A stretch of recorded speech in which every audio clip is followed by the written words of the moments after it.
ഇന്ന് ഉച്ചക്കത്തെ എൻ്റെ ചോറിൻ്റെ കൂട്ടാൻ ഒരു നാടൻ പുളിങ്കറിയാണ് കേട്ടോ. എല്ലാവർക്കും അറിയുന്നുണ്ടാവുമേ, എന്നാലും ഞാൻ ഇങ്ങനെയാണ് ഉണ്ടാക്കുന്നതെന്ന് കാണിച്ചു തരാമെന്ന് മാത്രമേ.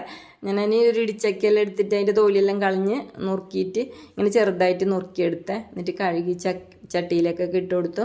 പിന്നെ കുറച്ച് പരിപ്പും കൂടിയൊക്കെ കഴുകിയെടുത്ത് ഒരുമിച്ചാണ് ഇട്ടത്.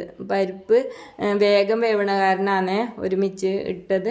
എന്നിട്ട് ഒരു 1/4 ടീസ്പൂൺ മഞ്ഞൾപ്പൊടിയും 1 ടേബിൾ സ്പൂൺ മുളക് പൊടിയൊക്കെ ഇട്ടിട്ട് വേവാൻ പാകത്തിന് വെള്ളം ഒഴിച്ചിട്ട് ആദ്യം ഒന്ന് അടച്ച് വെച്ച് വേവിച്ചെടുക്കുകയെന്ന് ചെയ്യുന്നത് കേട്ടോ. ഇത് നമുക്ക് പെട്ടെന്ന് ഉണ്ടാക്കാൻ പറ്റുന്നതൊക്കെ ഒരു കറിയാണ്.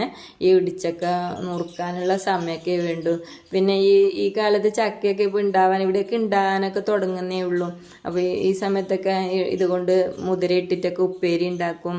പിന്നെ ഇതേപോലെ പുളിങ്കറിയൊക്കെ ഉണ്ടാക്കും. നല്ല രുചിയാണ് കേട്ടോ ഇങ്ങനത്തെ കറിയെല്ലാം. ഇവിടെയെല്ലാം എല്ലാവർക്കും ഇങ്ങനത്തെ കറിയെല്ലാം ഇഷ്ടമാണ്. അപ്പോൾ ഞാൻ കഷ്ണമെല്ലാം വെന്തപ്പോൾ ഒരു നുള്ളു പുളി വെള്ളത്തിലിട്ടിട്ടുണ്ടായിരുന്നു.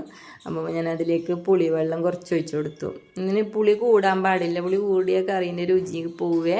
എൻ്റെ പാകത്തിന് ഉപ്പിട്ടിട്ട് പുളി ഒന്ന് വേവണ വരെ ഒന്ന് തിളപ്പിച്ചു. എന്നിട്ട് ഒരു മുറി തേങ്ങ ചിരകി അരച്ച് വെച്ചിട്ടുണ്ടായിരുന്നു. ഇത് പുളിയൊക്കെ ഒഴിച്ച് കറിയൊന്ന് തിളച്ചപ്പം അരച്ച് വെച്ച തേങ്ങയും കൂടി ഒഴിച്ച് എന്നിട്ട് ജാറിൽ കുറച്ച് വെള്ളം കൂടി പാകത്തിനൊക്കെ വെള്ളക്കറിയാക്കിയിട്ട് തിളച്ചപ്പം ഇറക്കി വെച്ചു കേട്ടോ. എന്നിട്ട് കുറച്ച് കറിവേപ്പിൻ്റെ എല്ലാം ഞാൻ ആദ്യം കറിയിലേക്ക് ഇട്ട് കൊടുത്തു.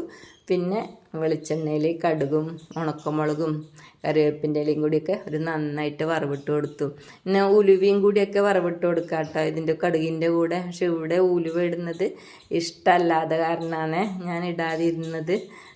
അപ്പോൾ ഇന്നലെ ഞാൻ മുടിച്ചക്കയും മുതിരയും കൂടി ഉപ്പേരിയാണ് ഇട്ടാണ് ഉണ്ടാക്കിയത്. അപ്പോൾ ഇന്ന് വിചാരിച്ചു ഇന്ന് കറിയും ഉണ്ടാക്കാമെന്ന്. ഇതിൻ്റെ ഈ കറിയിലത്തെ കഷ്ണമൊക്കെ തിന്നാൻ നല്ല ടേസ്റ്റാണ്. എനിക്ക് ഇങ്ങനത്തെ കറിയൊക്കെ ഭയങ്കര ഇഷ്ടമാണ് കേട്ടോ. പിന്നെ ഒരു ഉണക്കമീൻ വറുത്തതൊക്കെ ഉണ്ടെങ്കിൽ ഒന്നും പറയാനില്ല. അപ്പോൾ എൻ്റെ ഈ ചെറിയ വീഡിയോ കണ്ടിട്ടൊക്കെ ഇഷ്ടമാവുകയാണെങ്കിൽ എല്ലാവരും ലൈക്കും സബ്സ്ക്രൈബും കമൻറ്റൊക്കെ തരണേ. Thank you.